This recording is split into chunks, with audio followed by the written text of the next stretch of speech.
You're listening to the CyberWire Network, powered by N2K.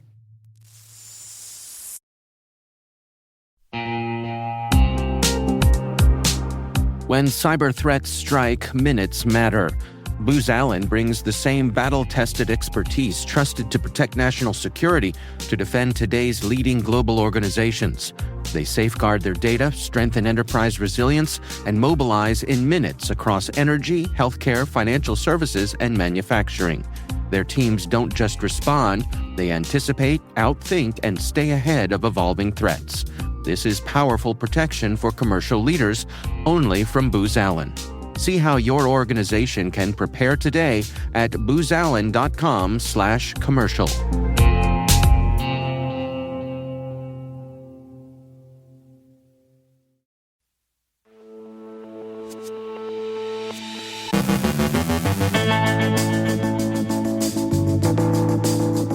Europol dismantles the SocksEscort proxy service. Cyber operations highlight imbalance in the war in Iran. Google rushes Chrome zero-day patches. Veeam fixes critical backup flaws. A former incident responder faces ransomware charges. Thomson Reuters staff push back on an ICE contract. Attackers abuse backup tools for data theft. CISA flags a critical N8N vulnerability.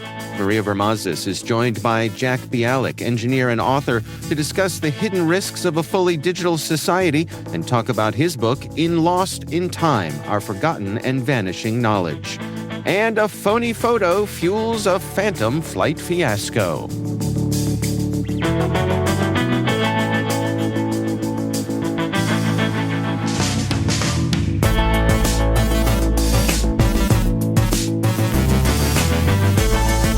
It's Friday, March 13th, 2026.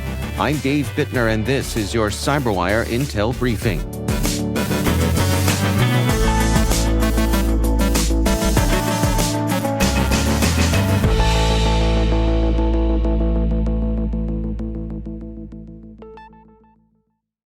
Thanks for joining us here today, and happy Friday. It's great, as always, to have you with us. This week, Europol and international partners launched Operation Lightning to dismantle the criminal proxy service SocksEscort. Working with authorities from Austria, France, the Netherlands, the United States, and Eurojust, investigators seized 34 domains and 23 servers across 7 countries and froze $3.5 million in cryptocurrency. The service relied on a botnet of more than 369,000 compromised routers and IoT devices in 163 countries, primarily residential modems infected through exploited vulnerabilities. Customers paid for access to these hijacked IP addresses, allowing them to conceal their identities while conducting crimes such as ransomware attacks, DDoS campaigns, and the distribution of child sexual abuse material. Europol supported the investigation with intelligence analysis, crypto tracing, and coordination, highlighting the importance of international cooperation in disrupting cybercrime infrastructure. An analysis from the International Institute for Strategic Studies looks at the first week of the war between Israel, the United States, and Iran, highlighting a significant imbalance in cyber capabilities. Public reports describe Israeli and U.S. cyber operations that supported military actions, including hacking Tehran's traffic cameras to time a strike on Iranian leadership, disrupting telecommunications to hinder command and control, and briefly taking over a popular prayer app to spread anti-regime messages. Analysts note that these publicly known operations likely represent only a small portion of the broader cyber campaign, with many capabilities remaining undisclosed. Israel and the U.S. are expected to prioritize cyber operations for intelligence gathering and information operations, occasionally integrating them with kinetic strikes. Iran, by contrast, has relied heavily on proxy groups and hacktivists conducting DDoS attacks, website defacements, and hack and leak campaigns. While disruptive, these activities are often more symbolic than strategic. Governments worldwide have warned organizations to strengthen defenses, as Iranian actors and proxies may target countries beyond Israel and the U.S. Google has issued emergency security updates for Chrome to fix two high-severity vulnerabilities, which are already being exploited in the wild. The first flaw involves an out-of-bounds write in the Skia graphics library that could allow attackers to crash the browser or execute code. The second affects the V8 JavaScript and WebAssembly engine. Google patched the issues within 2 days and released updates for Windows, macOS, and Linux. Users are advised to update their browsers as rollout may take time. Veeam has patched multiple vulnerabilities in its backup and replication software, including 4 critical remote code execution flaws. 3 of the vulnerabilities allow low-privileged domain users to execute code on vulnerable backup servers, while another enables a backup viewer to gain code execution as the Postgres user. Additional high-severity bugs could allow privilege escalation, SSH credential extraction, or manipulation of files on backup repositories.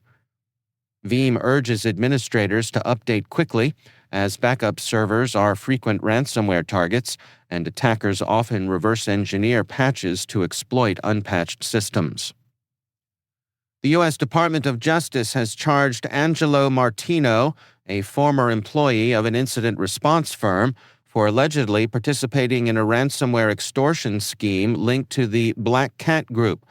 Between April 2023 and April 2025, Martino reportedly acted as a direct affiliate, working with 2 other former cybersecurity professionals to exploit their trusted roles and demand ransom payments from victims. Prosecutors allege the group targeted at least 10 U.S. organizations across sectors including healthcare, finance, manufacturing, and retail, threatening to leak stolen data unless payments were made. In one case, a Tampa-based medical device manufacturer reportedly paid about $1.2 million in cryptocurrency. Investigators say the conspirators shared roughly 20% of ransom proceeds with Black Cat administrators. The case highlights the growing risk of insider threats within the cybersecurity and incident response industry. More than 200 Thomson Reuters employees are urging the company leadership not to renew a $22.8 million contract with U.S. Immigration and Customs Enforcement that provides investigative software capable of gathering public and private data and tracking license plates. The protest is concentrated among employees in Minnesota, where ICE operations under Operation Metro Surge directly affected local communities.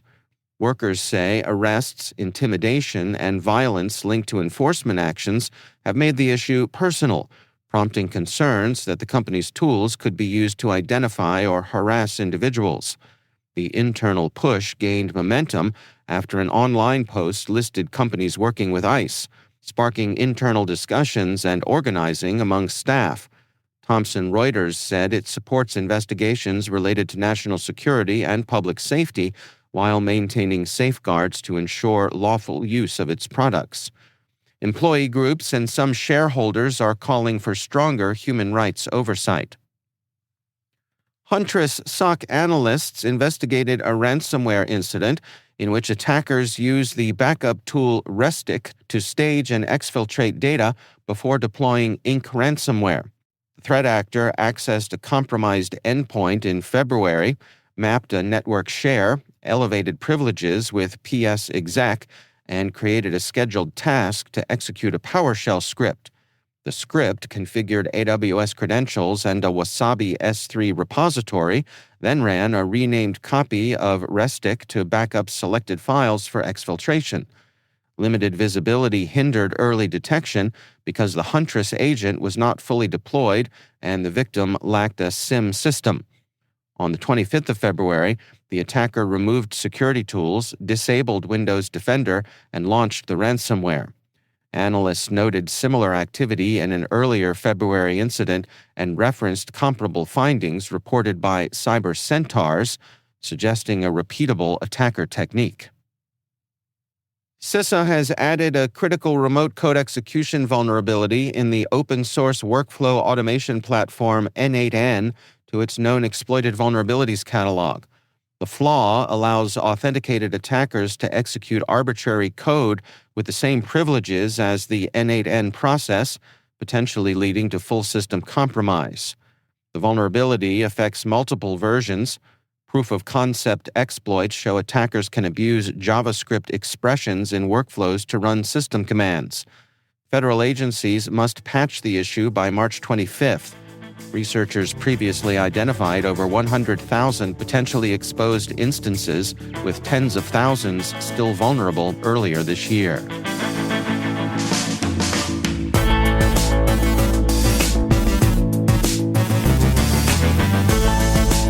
Coming up after the break, Maria Varmazis speaks with Jack Bialik, engineer and author, to discuss the hidden risks of a fully digital society. And a phony photo fuels a phantom flight fiasco. Stick around.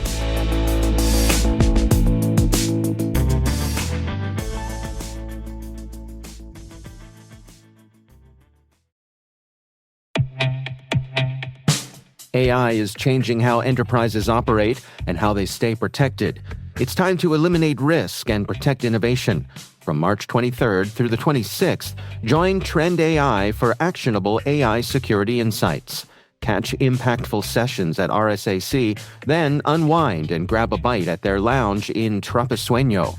Experience industry-leading AI security in person, engage with the experts, and get your chance to win $500,000. San Francisco, let's AI fearlessly. Learn more at trendmicro.com/RSA.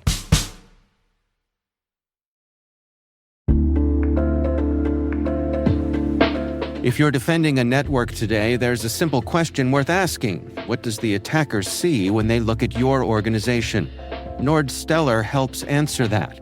Nordstellar is a threat exposure management platform that gives security teams visibility into external risks, including leaked credentials, active session tokens, impersonation attempts, and exposed assets across the surface web and the dark web. It's built to help organizations detect the consequences of breaches early, before attackers turn access into action. From monitoring for info-stealer malware logs to identifying cybersquatting and brand abuse, Nordstellar helps teams focus on the threats that actually matter. Executives get clear, actionable insights tied to business risk. Security teams get real-time alerts and one of the largest deep and dark web intelligence pools in the industry. Cybercriminals may already be looking for your weak spots. Don't make it easy for them. Be the one that's prepared. Defend your business with Nordstellar. Use the code CyberWire10 to unlock your exclusive discount. Go to nordstellar.com/CyberWireDaily and learn more.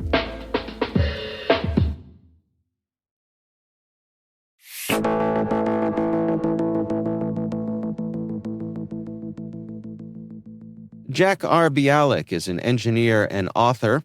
Our contributing host, Maria Varmazis, recently caught up with him to discuss his book, Lost in Time, Our Forgotten and Vanishing Knowledge. Here's their conversation. I'm thrilled to meet you, and I have read your book, and it was so up my alley. I cannot tell you. I was reading it going, yeah. So, Lost in Time, Our Forgotten and Vanishing Knowledge. I'm sure many other listeners can relate. When I first saw Cosmos, hosted by Carl Sagan, and he was talking about the Library of Alexandria and wondering about what kind of knowledge we lost. When I started reading your book and the premise of what kind of knowledge did we have collectively, humanity, that we have since lost that we can somehow try and regain. But, what have we known and then forgotten?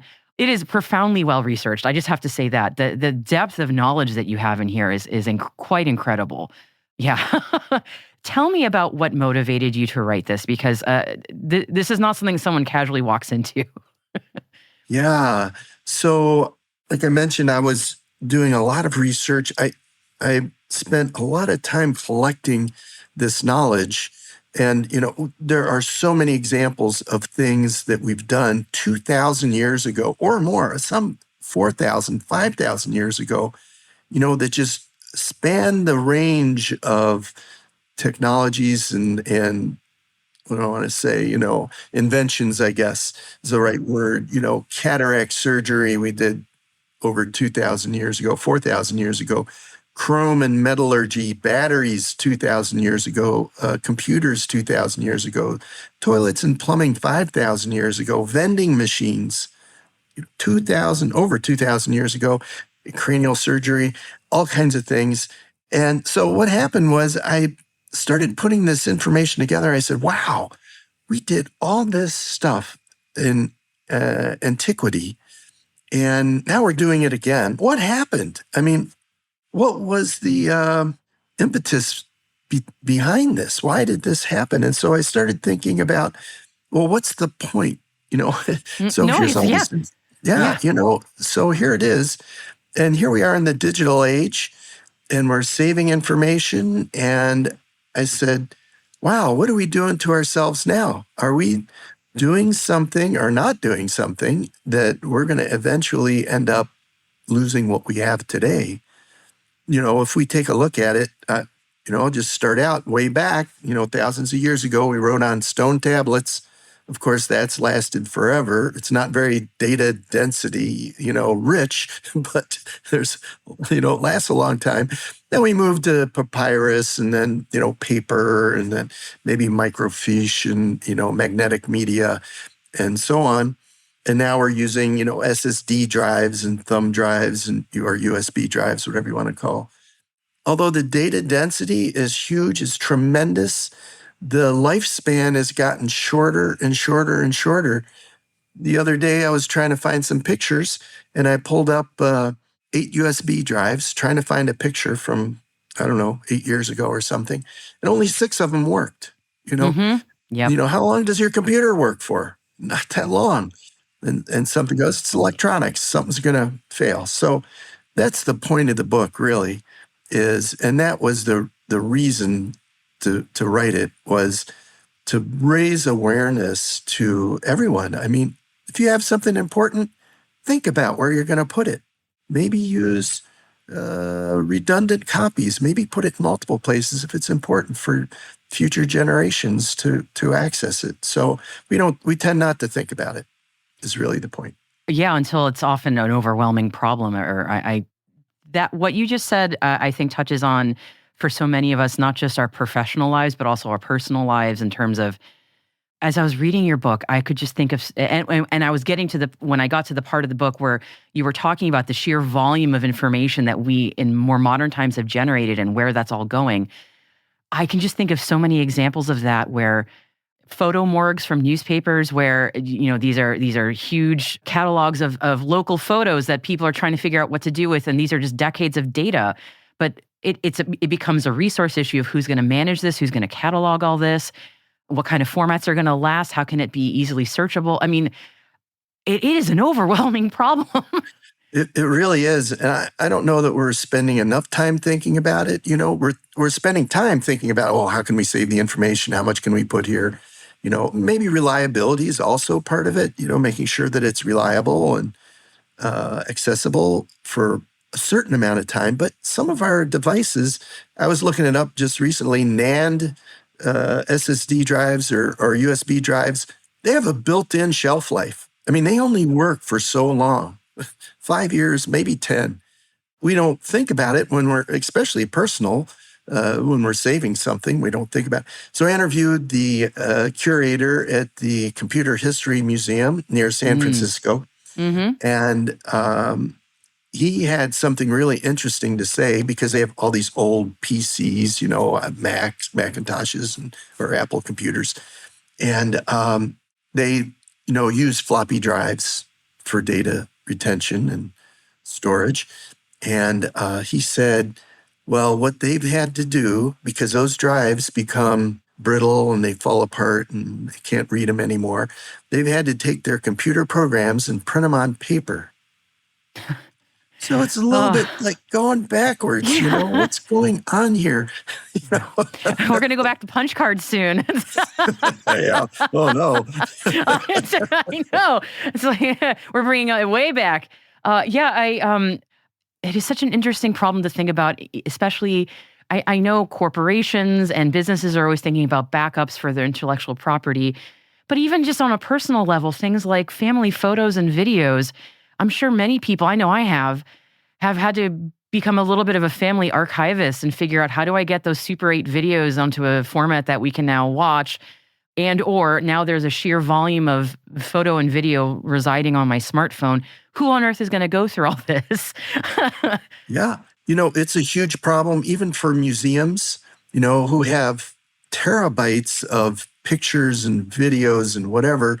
What was the format that data was stored in? Well, it was maybe a JPEG. Well, there's a new JPEG standard that's come out, JPEG 2000. And now what happens? Does the museum have to go and translate everything over, to this new standard? Is there any problems with that? Are they going to lose any, quality of the pictures, or, and how much time and work and energy does it take to do that? There's a lot of real problems about, data storage and retention. And it also becomes I think quality comes into play here also. What's worth keeping? And that's a curatorial thing. And I think about the information that we have that has survived from antiquity. We assume that was the stuff that people wanted to go into, eternity, so to speak. But who knows what we've lost, right? And you mentioned that in the book many times. Who knows what we've actually lost? Oh, yeah. So they estimate only 1.6% of history has been recorded. And so what, 1.6%, that's not a big number. No. So, what have we done that we've forgotten and lost? They estimate during the Baghdad War, this might be timely, during the Baghdad War, that over 1 million artifacts were lost and destroyed in museums and, libraries and that sort of thing. And that's, kind of the cradle of civilization where things started out. And, it's lost. It's gone forever. We're not going to recover that. So, yeah. Yeah. I wanted to say thank you for a specific passage that you wrote towards the end that I think it's worth calling out. Sorry, I have it dog-eared here, which I know I'm not supposed to dog-ear books, but I do. You specifically mention that we need to give credit to our predecessors, that they are as intelligent as we are. We just have a different set of tools. I really appreciate that you said that, because it is incredible when we see how ingenious our predecessors, our ancestors were, and the things that they were able to do with the tools they had available. And one wonders what they could do now with what we have. And I also made me think, what will people think of us 2,000 years from now about our primitive means, what we had available to us? And in a way, just giving humanity credit for figuring out what it has. It also becomes this existential thing of, are we just on this treadmill going over and over, kind of rediscovering the same things? Are we really making that much progress? Yeah. Someone asked me, why do we do this? And it's obvious if you go and look. Some of this stuff's amazing. The vending machine that was in ancient Rome that you'd put a Roman coin in and it would dispense holy water at temples, and it would make steam come out and go on the face of an idol and make it look like it was crying so they could get more donations. Yep. Things haven't changed, right? I was going to say that the more things change, right? That's quite amazing. Yeah, it feels so human that would be the motivation, is like, give me more money for this thing. Yeah. I love that. Yeah. But we keep doing it over, and really, think about it. It's based on what we use as our background. We base everything on kind of atoms and molecules and kind of the scientific method and so on. And you think, 2,000, 4,000 years ago, what did they base their thoughts on? It was a different basis. So they would come up with different things, probably different inventions. Many of the human inventions are the same because we always have a need for a toilet, and we always have a need for, being able to see. So those things tend to recur, but there may be some inventions in the past that we've had that we've lost, that maybe we'll find again. So for our audience who are thinking about, I'm sure many of them are in the world of backups for just a corporate situation alone, and they're going, oh, I know that we need many copies of things, but it is a lot harder to do in reality than I would like. But what would you like them to take away from this when they're reading your book? Yeah. Well, organizations today, corporate organizations, they have data retention standards. They have, usually, that laid out pretty well. So they know what they want to retain and what they want to lose. We need to just take the big picture and think about, well, what beyond that? What else do we want to save for future generations to make it easier for them so that it isn't difficult? And we've had examples where we've forgotten things. I'll take, for example, toilets and sewer systems and water distribution systems were very good, in ancient Rome, they had them. But in the Middle Ages, in the 1300s, 1400s, in Europe, sewage ran off the top of buildings and into the streets. And so why did we forget that? What is going on here? Why are we doing that to ourselves? And so think about it from a corporate standpoint. What are we saving? Is there something we need to save that's bigger? Maybe something on a global culture that we need to save that would be good for humanity all across the world, bigger than just a corporation. And also, I'd like people to think about it on a personal basis. I want them to take it away and say, hey, what about these? These pictures right here are important to our family. And what can I do to save them? Maybe I need to print them or make multiple copies so people have access later on. So that's really the big takeaway from it all. That's Maria Varmazis and Jack R. Bialik. The book is titled In Lost in Time, Our Forgotten and Vanishing Knowledge.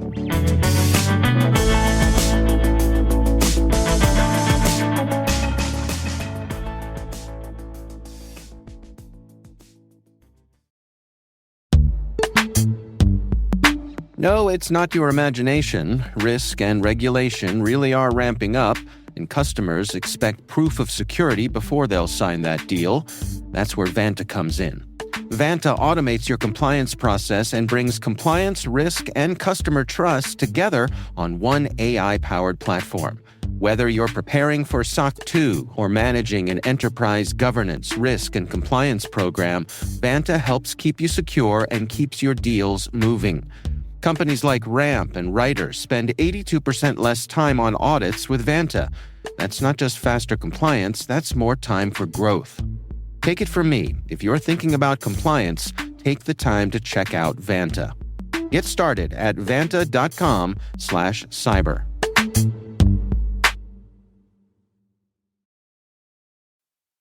This episode is brought to you by Indeed.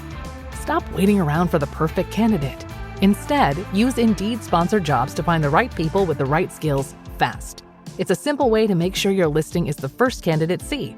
According to Indeed data, sponsored jobs have 4 times more applicants than non-sponsored jobs. So go build your dream team today with Indeed. Get a $75 sponsored job credit at Indeed.com/podcast. Terms and conditions apply.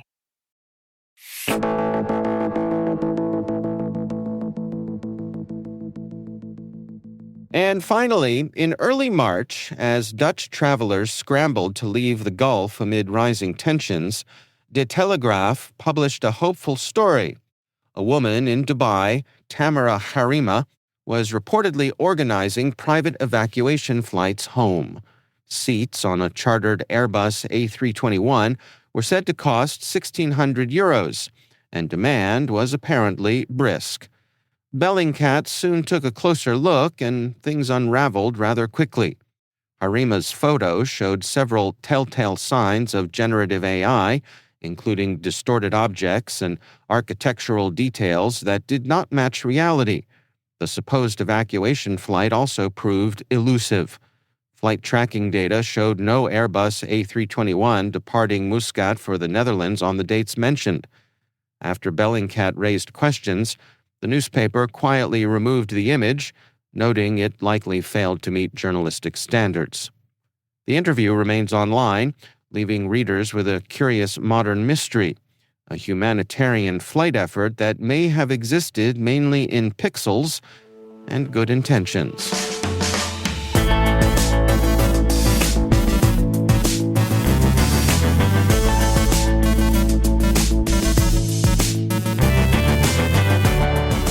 And that's the CyberWire. For links to all of today's stories, check out our daily briefing at thecyberwire.com. Be sure to check out this week's Research Saturday and my conversation with Or Eshed, co-founder and CEO of Layer X Security. We're discussing their research uncovering a campaign of 16 malicious browser extensions disguised as ChatGPT productivity tools. That's Research Saturday. Check it out. We'd love to know what you think of this podcast. Your feedback ensures we deliver the insights that keep you a step ahead in the rapidly changing world of cybersecurity. If you like our show, please share a rating and review in your favorite podcast app. Please also fill out the survey in the show notes or send an email to cyberwire@n2k.com. N2K's lead producer is Liz Stokes. We're mixed by Trey Hester with original music and sound design by Elliot Peltzman. Our contributing host is Maria Varmazis. Our executive producer is Jennifer Iben. Peter Kilpie is our publisher, and I'm Dave Bittner. Thanks for listening. We'll see you back here next week.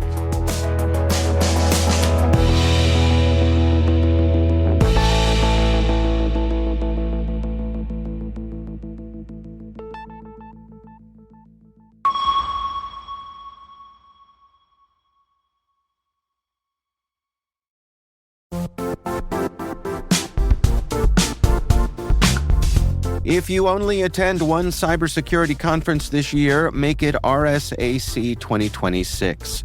It's happening March 23rd through the 26th in San Francisco, bringing together the global security community for 4 days of expert insights, hands-on learning, and real innovation. I'll say this plainly, I never miss this conference. The ideas and conversations stay with me all year. Join thousands of practitioners and leaders tackling today's toughest challenges and shaping what comes next. Register today at rsaconference.com/cyberwire26. I'll see you in San Francisco.